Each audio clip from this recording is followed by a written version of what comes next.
అందరికీ praise దలాడండి. 1 year Bible completion అనే ఈ పవిత్ర ప్రయాణంలో నాతో కలిసి వస్తున్న అందరికీ స్వాగతం. ఈరోజు మన ప్రయాణంలో 14వ రోజైన జనవరి 14వ తేదీ వాక్య భాగాలు ఆదికాండము 44 నుండి 46 అధ్యాయాలను ప్రార్థనాపూర్వకంగా ప్రారంభిద్దాం. మా ప్రియ పరలోకపు తండ్రి, అమూల్యమైన ఈ సమయాన్ని మాకు అనుగ్రహించినందుకై హృదయమార వందనాలు. ఈ వాక్య భాగాన్ని వింటున్న ప్రతి ఒక్కరి హృదయాన్ని మీరు స్పర్శించి మీ శాంతిని మాకు అనుగ్రహించమని ప్రార్థిస్తున్నాను తండ్రి. ఆమెన్. ఆదికాండము 44వ అధ్యాయము. యోసేపు ఆ మనుషుల గోనెలు పట్టినంత ఆహార పదార్థములతో వాటిని నింపి ఎవరి రూకలు వారి గోనె మూతిలో పెట్టమనియు, కనిష్ఠుని గోనె మూతిలో తన వెండి గిన్నెను అతని ధాన్యపు రూకలను పెట్టమనియు తన గృహ నిర్వాహకునికి ఆజ్ఞాపింపగా, యోసేపు చెప్పిన మాట చొప్పున అతడు చేసెను. తెల్లవారినప్పుడు ఆ మనుషులు తమ గాడిదలతో కూడా పంపివేయబడిరి. వారు ఆ పట్టణము నుండి బయలుదేరి ఎంతో దూరము వెళ్ళక మునిపే యోసేపు తన గృహ నిర్వాహకుని చూచి, నీవు లేచి ఆ మనుష్యుల వెంటబడి వెళ్ళి వారిని తీసుకొని, మీరు మేలుకు కీడు చేయనేలా దేనితో నా ప్రభువు పానము చేయను, దేని వలన అతడు శకునములు చూచునో అది ఇదే కదా, మీరు దీని చేయట వలన కాని పని చేసితిరని వారితో చెప్పమనెను. అతడు వారిని కలుసుకొని ఆ మాటలు వారితో చెప్పినప్పుడు వారు, నా ప్రభువు ఇట్లు మాటలాడనేలా, ఇట్టి పని చేయట నీ దాసులకు దూరమవును కాక. ఇదిగో, మా గోనెల మూతులలో మాకు దొరికిన రూకలను కనాను దేశంలో నుండి తిరిగి తీసుకుని వచ్చితిమి. నీ ప్రభువు ఇంటిలో నుండి మేము వెండినైనను బంగారమునైనను ఎట్లు దొంగిలుదుము? నీ దాసులలో ఎవరి వద్ద అది దొరుకునో వాడు చచ్చునుగాక. మరియు మేము మా ప్రభువునకు దాసులముగా ఉందమని అతనితో అనిరి. అందుకతడు, మంచిది, మీరు చెప్పినట్టే కానియుడి. ఎవరి వద్ద అది దొరుకునో అతడే నాకు దాసుడగును. అయితే మీరు నిర్దోషులగుదురని చెప్పెను. అప్పుడు వారు త్వరపడి ప్రతివాడు తన గోనెను క్రిందికి దించి దానిని విప్పెను. అతడు పెద్దవాడు మొదలుకొని చిన్నవాని వరకు వారిని సోదా చూడగా ఆ గిన్నె బెన్యామీను గోనెలో దొరికెను. కావున వారు తమ బట్టలు చింపుకొని ప్రతివాడు తన గాడిద మీద గోనెలు ఎక్కించుకొని తిరిగి పట్టణమునకు వచ్చిరి. అప్పుడు యూదాయును అతని సహోదరులను యోసేపు ఇంటికి వచ్చిరి. అతడింకా అక్కడనే ఉండెను కనుక వారు అతని ఎదుట నేలను సాగిలపడిరి. అప్పుడు యోసేపు, మీరు చేసిన ఈ పని ఏమిటి?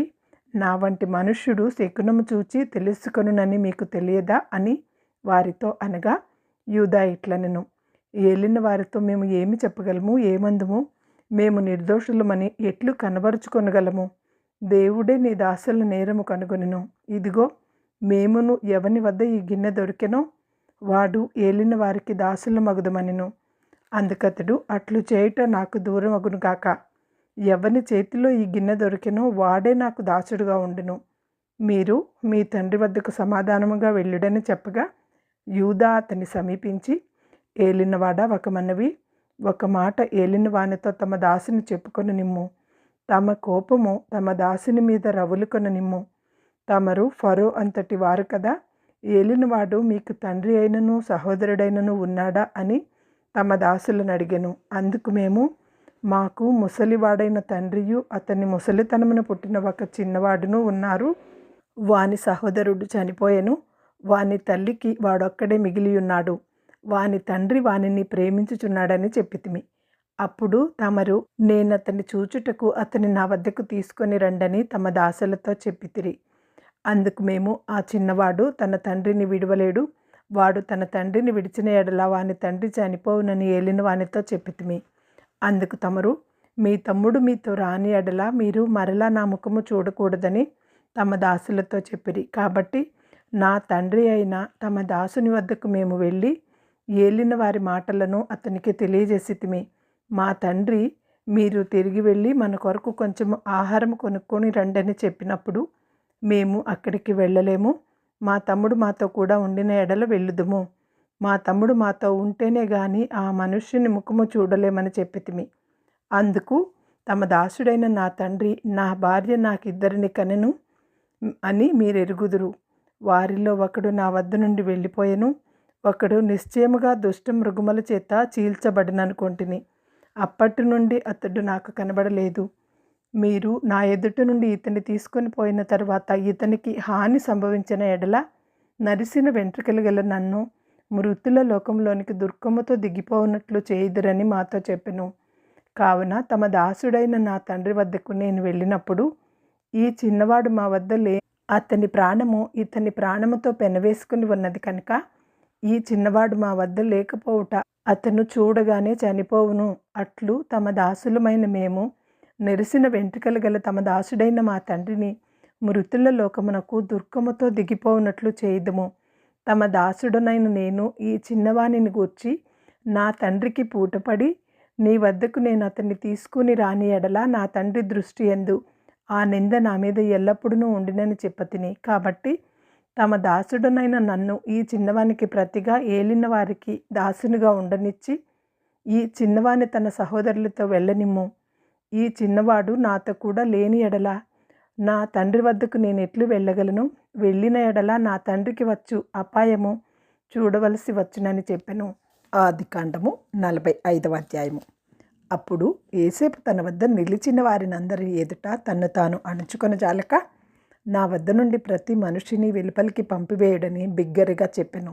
యోసేపు తన సహోదరులకు తన్ను తాను తెలియజేసుకున్నప్పుడు ఎవరునూ అతని వద్ద నిలిచి ఉండలేదు. అతడు ఎలుగెత్తి ఏడవగా ఐగుప్తీయులను ఫరో ఇంటివారిను వినిరి. అప్పుడు యోసేపు, నేను యోసేపును, నా తండ్రి ఇంకా బ్రతికి ఉన్నాడా అని అడిగినప్పుడు అతని సహోదరులు అతని సముఖమందు తొందరపడి అతనికి ఉత్తరము ఇయ్యలేకపోయిరి. అంతటా యోసేపు, నా దగ్గరకు రండని తన సహోదరులతో చెప్పినప్పుడు వారు అతని దగ్గరకు వచ్చిరి. అప్పుడతడు, ఐగుప్తునకు వెళ్ళునట్లు మీరు అమ్మివేసిన మీ సహోదరుడైన యోసేపును నేనే. అయినను నేను ఇక్కడికి వచ్చినట్లు మీరు నన్ను అమ్మివేసినందున దుఃఖపడకుడి. అది మీకు సంతాపము పుట్టింపనీయకుడి. ప్రాణరక్షణ కొరకు దేవుడు మీకు ముందుగా నన్ను పంపించెను. 2 సంవత్సరముల నుండి కరువు దేశములో ఉన్నది.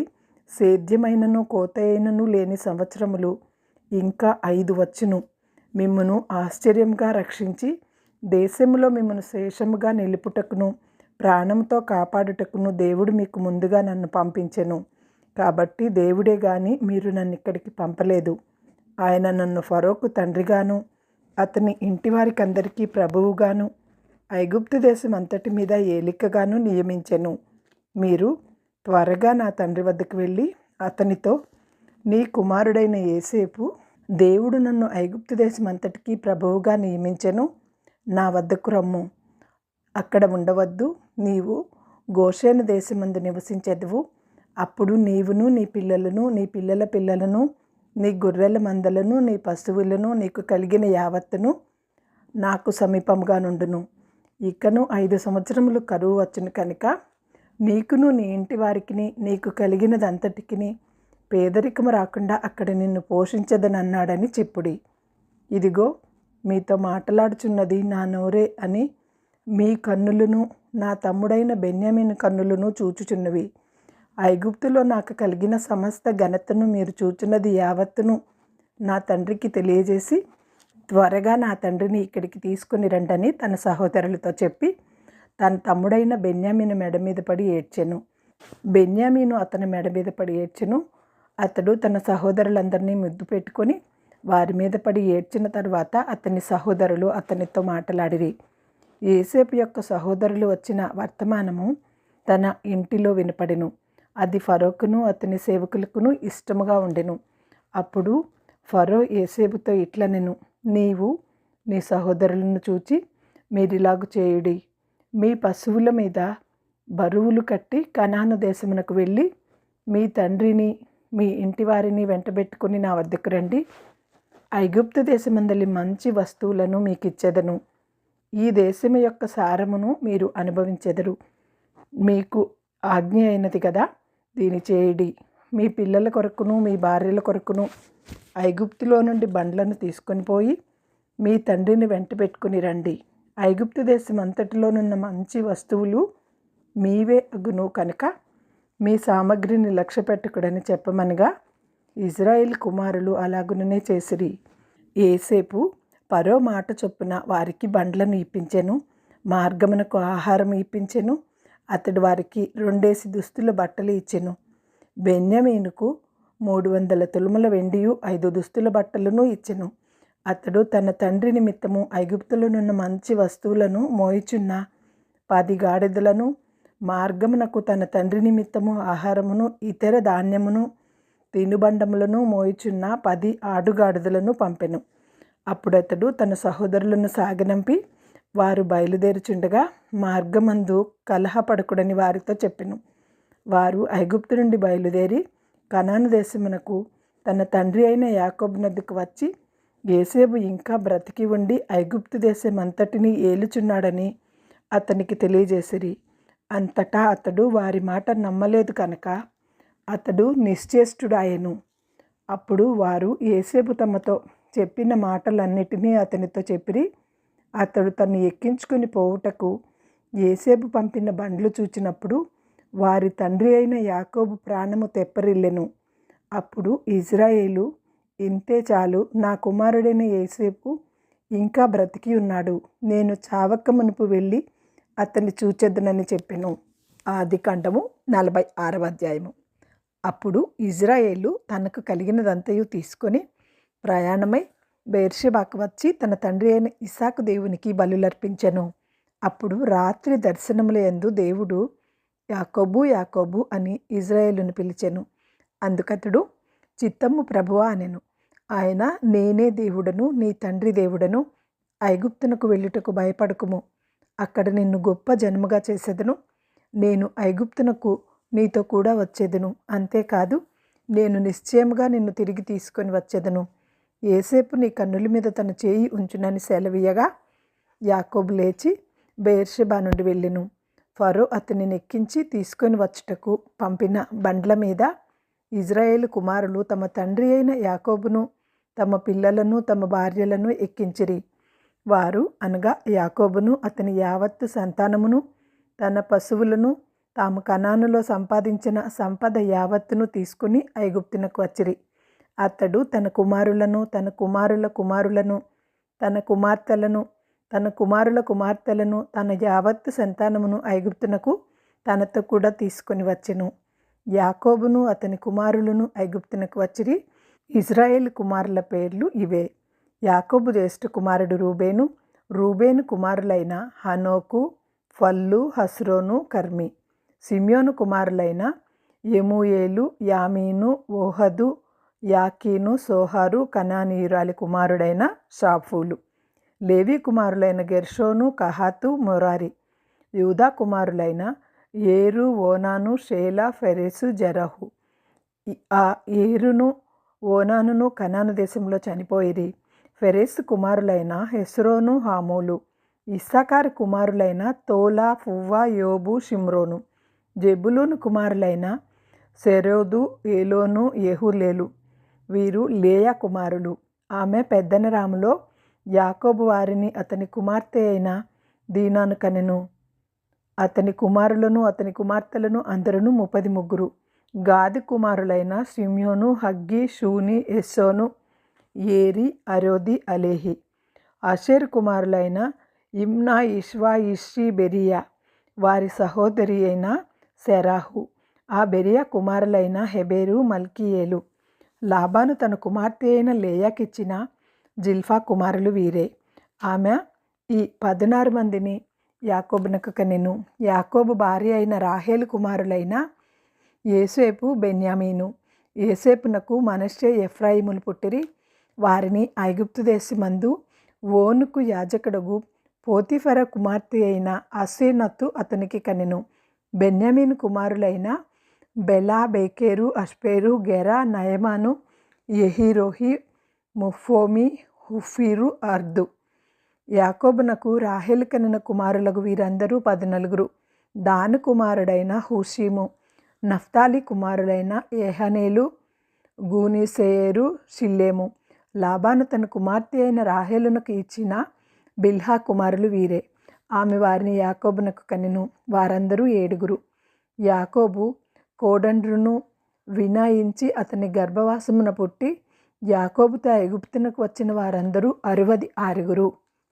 ఐగుప్తులో అతనికి పుట్టిన యోసేపు కుమారులిద్దరు. ఐగుప్తునకు వచ్చిన యాకోబు కుటుంబపు వారందరూ 70 మంది.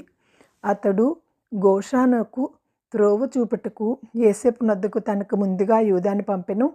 వారు గోషాను దేశమునకు రాగా యోసేపు తన రథమును సిద్ధము చేయించి తన తండ్రి అయిన ఇజ్రాయేలును ఎదుర్కొనుటకు గోషానునకు వెళ్ళి అతనికి కనబడెను. అప్పుడు అతడు అతని మెడ మీద పడి అతని మెడ పట్టుకుని ఎంతో ఏడ్చెను. అప్పుడు ఇజ్రాయేలు యోసేపుతో, నీవింకా బ్రతికి ఉన్నావు, నీ ముఖము చూచి తిని గనుక నేనికను చనిపోదునని చెప్పెను. యోసేపు తన కుమారులను తండ్రి కుటుంబపు వారిని చూచి, నేను వెళ్ళి ఇది ఫరోకు తెలియజేసి కనాను దేశంలో ఉండిన నా సహోదరులను నా తండ్రి కుటుంబపు వారును నా వద్దకు వచ్చిరి. ఆ మనుష్యులు పశువులు గలవారు, వారు గొర్రెల కాపరులు. వారు తమ గొర్రెలను పశువులను తమకు కలిగినదంతయు తీసుకొని వచ్చిరని అతనితో చెప్పెదను. గొర్రెల కాపరి అయిన ప్రతివాడు ఐగుప్తీయులకు హేయుడు కనుక ఫరో మిమ్మును పిలిపించి మీ వృత్తి ఏమిటని అడిగిన ఎడల మీరు గోషేను దేశమందు కాపురముండునట్లు మా చిన్నతనము నుండి ఇది వరకు నీ దాసులమైన మేమును మా పూర్వీకులను పశువులు గల వారమై ఉన్నామని ఉత్తరమీయుడని చెప్పెను.